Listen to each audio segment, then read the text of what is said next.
ஒரு லிட்டர் தண்ணி பாட்டிலோட விலை வந்து 20 ரூபாய்.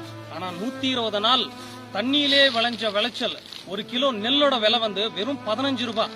விவசாயத்துறையில இதெல்லாம் கேட்க யாருமே இல்ல. அதனால தான் விவசாயிங்க நஷ்டம் அடைகிறாங்க.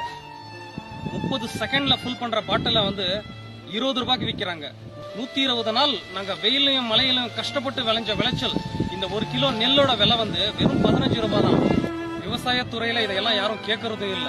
விவசாய தலைவரும் கேட்கறது இல்ல, விவசாயத்துறை அமைச்சரும் கேட்கறது இல்ல.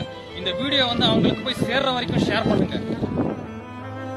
யாருக்காவது தெரியுமா நீங்க சாப்பிடுற சாப்பாடு எத்தனை நாள்ல உருவாக்கப்படுதுன்னு? 120 நாள். 120 நாள் ஒரு விவசாயி கஷ்டப்பட்டு வியர்வை செஞ்சு நெல்லுக்கு உயிர் கொடுத்து அரிசிங்கிற ஒரு அன்னத்தையும் உங்களுக்கு கொடுக்கிறாரு. சாதாரண மனுஷனா இந்த வீடியோவை பார்க்காம எல்லாருக்குமே ஷேர் பண்ணுங்க. விவசாயிங்க எவ்வளவு கஷ்டப்பட்டு இந்த விளைச்சலை எடுக்கிறாங்கன்னு எல்லாருமே பார்க்கட்டும்.